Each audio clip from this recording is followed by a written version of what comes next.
नमस्कार, जय हिंद दोस्तों। स्वागत है आपका एक नए वीडियो में। Welcome to learn smart edu channel. मेरा नाम है अंशुमन सरकार। दोस्तों, पाकिस्तान का दिवालिया निकल चुका है। सही बात मैं बता रहा हूँ, क्योंकि अभी जो पाकिस्तान जो है अपने तांबे और सोने के खदान बेच रहा है। दोस्तों, ये एकदम हकीकत है कि पाकिस्तान बेच रहा है और बातचीत आगे बढ़ चुकी है। तो आगे बढ़ने से पहले अगर आप लोगों ने चैनल को सब्सक्राइब नहीं किया है तो ज़रूर चैनल को सब्सक्राइब करें और वीडियो को आखिर तक देखिए। अगर आपको अच्छा लगे तो वीडियो को लाइक ज़रूर करें। तो पाकिस्तान का क्या हुआ है दोस्तों? ये ऐसे हुआ है कि पाकिस्तान में एक रेको डिक प्रोजेक्ट शुरू हुआ है। पाकिस्तान में बलूचिस्तान के भीतर तांबा, कॉपर और सोना, गोल्ड, कॉपर एंड गोल्ड के खदान जो है एकदम भरा पड़ा है। मैसिव जो है कॉपर और जो गोल्ड है वो माइंस पड़े हैं।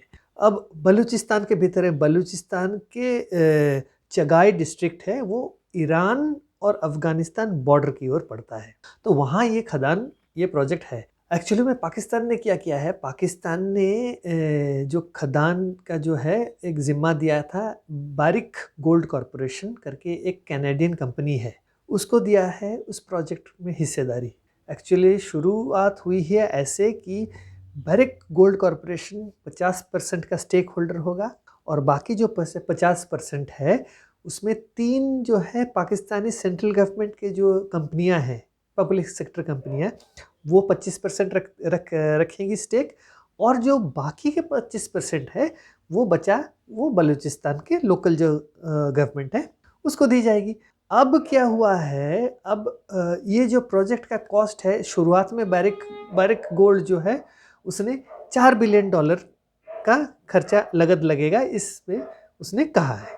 अब क्या हुआ है, अभी इसमें 4.5 बिलियन डॉलर्स का जो लागत खर्चे होंगे। इनिशियल प्रोजेक्ट कॉस्ट जो है पहले फेज में, उसमें क्या है, कम से कम $1.5 बिलियन का जो है वो विनियोग करेगा या जो खर्चे पैसे डालेगा वो है बारिक गोल्ड, और बाकी 1 बिलियन या 1.5 बिलियन के बीच पाकिस्तान लगाएगा अपना पैसा। तो ये बात हुई थी, लेकिन अभी जो है बीच में टांग अड़ा दिया है सऊदी अरब ने। सऊदी अरेबिया का मोहम्मद बिन सलमान, क्राउन प्रिंस जो है, जो कि एक्चुअली डिफैक्टो रूलर है, उसके पिता जो है बुजुर्ग हो गए हैं, तो वो ही रूल कर रहा है। तो उसने बोल दिया है पाकिस्तान को, शहबाज शरीफ को, हबीबी तुमने मेरे से 9-9.5 बिलियन डॉलर्स का लोन लिया है और अब तुम लौटा नहीं रहा है, इसके बदले में मुझे चाहिए, तुम एक पैसा लौटा नहीं पाएगा, तो हबीबी कुछ करो। तो पाकिस्तान का सर घूम गया, उसका जब दिमाग चकरा गया तो उसने सोचा कि अब मेरे हिस्से में 50% है, जो कि 25% सेंट्रल गवर्नमेंट के हाथ में है, 25% बलूचिस्तान के गवर्नमेंट के हाथ में है।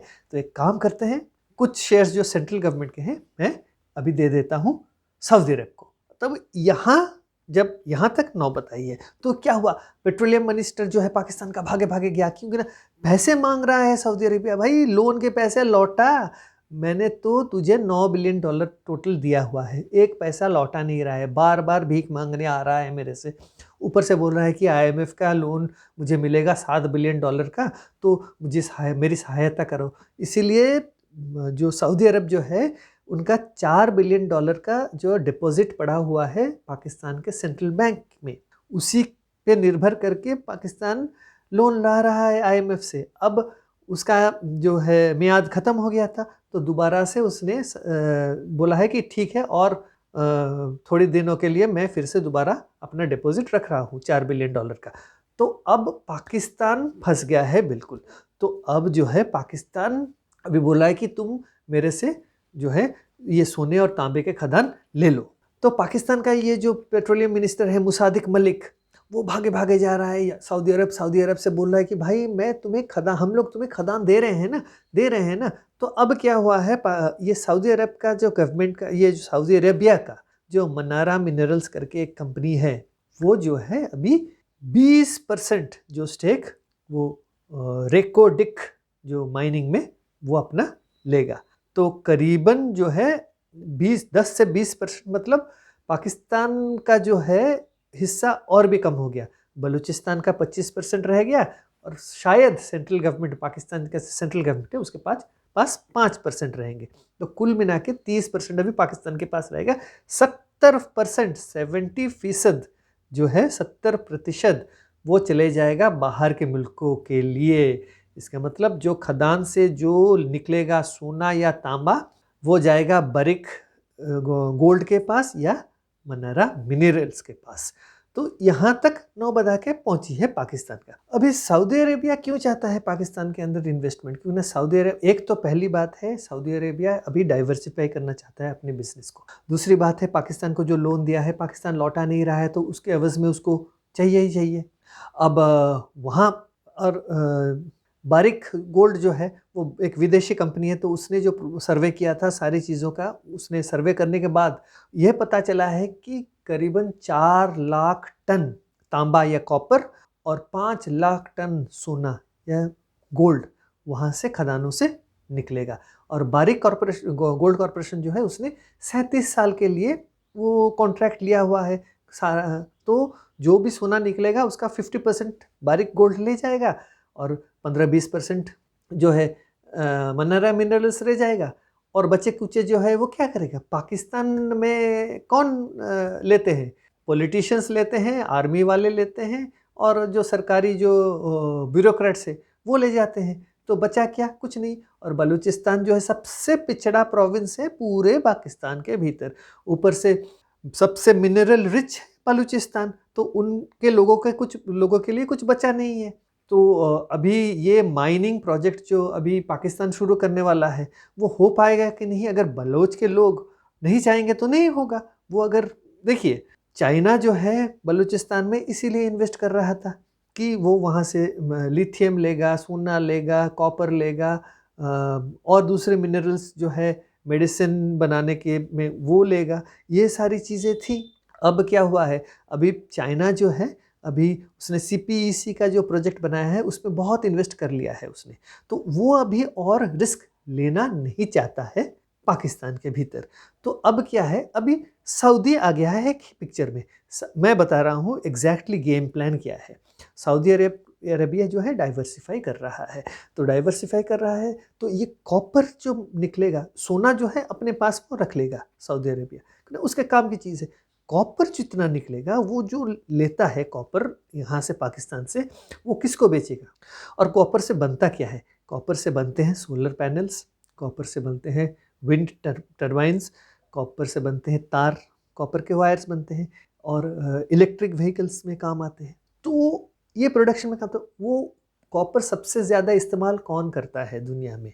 वो चाइना करता है। आपको पता है सबसे अगर किसी देश से निर्यात करता है चाइना कॉपर, वो है सऊदी अरेबिया। तो सऊदी अरेबिया क्या करेगा, इसी कॉपर को लेगा और बलूचिस्तान से निकला हुआ कॉपर को लेगा और वो चाइना को बेचेगा।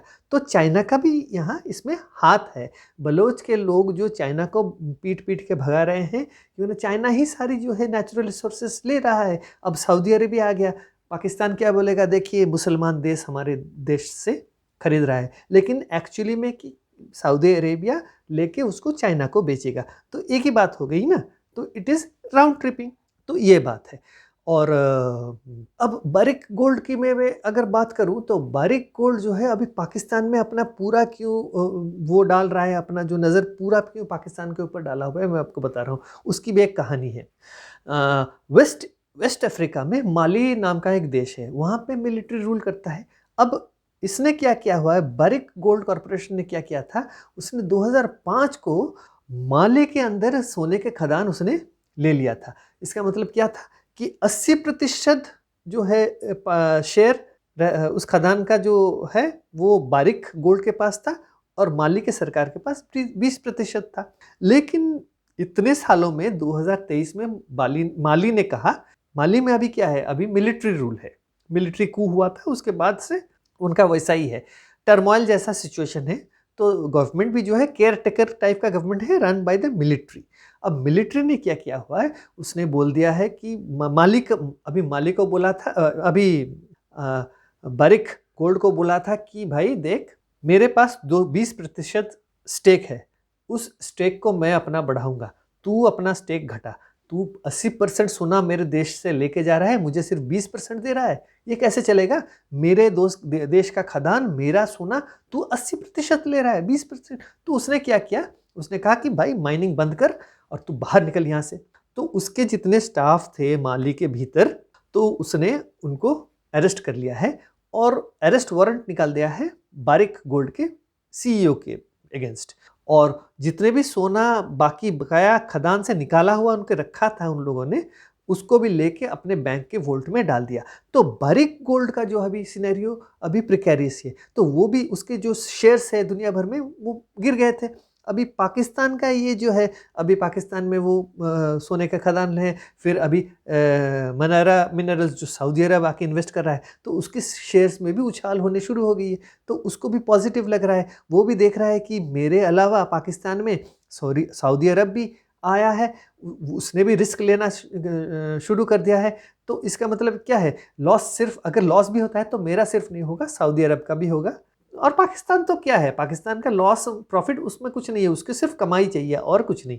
तो यही है, तो इसीलिए जो है अब वो सऊदी अरब के ऊपर निर्भरशील है बारिक गोल्ड। और ये जो पाकिस्तान के जो फाइनेंस मिनिस्टर है मोहम्मद औरंगजेब साहब, मैं एक आर्टिकल पढ़ रहा था, उनका आर्टिकल छपा हुआ है वर्ल्ड इकोनॉमिक फोरम के वेबसाइट पे। उन्होंने बहुत सारी बातें कही है कि मैं फलाना ढिमका उड़ान पाकिस्तान वगैरह वगैरह क्या क्या हम लोग कर रहे हैं, और पाकिस्तान का जो जीडीपी है 6% पे पहुंच जाएगा 2028 तक। भाई आज तक $7 बिलियन का लोन अभी तक आईएमएफ ने फाइनल नहीं किया हुआ है, और इसके चक्कर में आज के डेट अगर मैं बताऊं तो अभी भी बातचीत चल रही है उनकी मिडिल ईस्ट के दो बैंकों के साथ कि $1 बिलियन का उनको लोन और चाहिए। जब लोन आ जाएगा, सब कुछ सही दिखेगा, तभी जाके एक रिव्यू मीटिंग होगा। और आपको पता है ये जो $1 बिलियन का लोन लाएंगे वो जो मिडिल ईस्ट के वेस्ट एशिया के दो बैंक से वो लाएंगे 1 साल के लिए, उसका इंटरेस्ट रेट है 6 to 7%। तो भाई इनके पास ये जो आईएमएफ को दिखाने के लिए ये जो ला रहे हैं, सपोज आईएमएफ ने अभी पहले क्वार्टर का जो 2025 का पहले क्वार्टर का उन्होंने रिव्यू करके उन्होंने फिर फाइनल कर दिया कि हाँ तुम्हें $7 बिलियन का लोन मिलेगा, वो भी 37 किश्तों पे आएगा। तो भाई ये जो $1 बिलियन का जो लोन तुम लोग ले रहे हो, इसका मतलब तुम्हारे पास पैसे नहीं है, तो लौटाओगे कैसे इस लोन को? मोहम्मद औरंगजेब साहब, देखिए औरंगजेब नाम भी वैसा है कि जैसे कि हमारे मुगलों के ज़माने से हमें पता है कि औरंगजेब टैक्स लगाने में माहिर है। तो ये जो है अभी 21st सेंचुरी का पाकिस्तान का औरंगजेब लोगों के ऊपर टैक्स लादे जा रहा है, और कमाई हो रही है सरकार की। अब पता नहीं ये कैसे, क्या नंबर कहाँ से क्या है, अभी बोल रहे हैं कि 4.8 है उनका इन्फ्लेशन रेट। तो यहाँ ये अभी मुझे नहीं पता महंगाई कैसे दर कम हो रही है, क्या कर रहे हैं, what the jugglery he is doing with economics, वो जाने, पाकिस्तान जाने, आईएमएफ जाने और दूसरे देश जाने जिनको पैसे उनको लौटाने हैं, उसमें पढ़ना ही नहीं है हमें। अभी ये भूखे नंगे पाकिस्तानी इतनी जल्दी पे क्यों हैं? Because Donald Trump has come back as the president of the United States. अभी इनको पैसे जितनी जल्दी कमाना है, क्योंकि ना इमरान खान को इन लोगों ने 14 साल 10 साल वगैरह वगैरह जोड़ जोड़ के जेल में डाला हुआ है। अब डोनाल्ड ट्रंप आने के बाद, क्योंकि ना बाइडेन एडमिनिस्ट्रेशन ने भगाया था ना इमरान खान को, मैं नहीं बोलता इमरान खान बड़ा ही दूध का धुला है वगैरह वगैरह, ये कुछ नहीं है, लेकिन डोनाल्ड ट्रंप जो है वो भी नहीं चाहेगा कि इमरान खान जेल में सड़ता रहे ना, कि ना पाकिस्तान में अभी मिलिट्री ने पूरा कब्जा कर रखा है, जो भी पैसे आ रहे हैं उन्हीं के पास जा रहा है। वरना कैसे वो लोग, अभी देखिए वो क्या बोल रहे हैं कि ईरान के साथ मिलके वो एमुनिशन फैक्ट्री बिठाएंगे, टर्की के साथ मिलके वो इसका कान जो एयरक्राफ्ट है उसकी फैक्ट्री बिठाएंगे, चाइना के साथ को तो उनका J-35 का वो है फैक्ट्री। तो ये सारे पैसे आ कहाँ रहे हैं, from where are they getting the funds and starting these factories manufacturing, yeah, and they are only focusing on defense, which means they want this the West Asia and the Middle East always burning so that they can sell their arms and ammunitions all through, हो Houthi हो या Iran हो या आपका Libya हो, इन सब जगहों पे ये लोग अपने आर्म्स एंड एम्यूनिशंस बेचते रहेंगे and they will create a turmoil. तो पाकिस्तान अभी जो है अपने नेचुरल रिसोर्सेज को अभी बिल्कुल बेच देगा विदेशियों को या दूसरे देशों को। इससे क्या होगा, वो खुद अभी तो सिर्फ भूखा है, फिर नंगा होके घूमेगा और कुछ भी नहीं बचेगा उसके पास, क्योंकि ना सारी चीज़ें चाइना ले जाएगा, उसका ग्वादर पोर्ट, ग्वादर एयरपोर्ट, और अभी खदान जो है अभी सऊदी अरब ले रहा है। एक खदान तो लेगा, वो धीरे धीरे दूसरे खदानों पे भी, क्यों ना $9 बिलियन का जो इतना बड़ा रकम उसको लौटाने है सऊदी अरब को, तो एक खदान से करीबन $2 बिलियन का ही आपका भरपाई कर सकता है पाकिस्तान। तो इसी तरह जो है चलता है। तो अभी बलोच के लोग, बलोच के जो लिबरेशन आर्मी और फ्रीडम फाइटर्स जो, वो कैसे इस बात को लेकर रिएक्ट करते हैं, वो भी देखने वाली बात होगी। तो देखते हैं आगे फिर हाउ थिंग्स अनफोल्ड। तो इसी के साथ मैं इस वीडियो को यहीं समाप्त करता हूँ। वीडियो अगर आपको अच्छा लगा है तो वीडियो को ज़रूर लाइक करें और आगे दोस्तों के साथ ज़रूर शेयर करें। तो अगले वीडियो तक नमस्कार।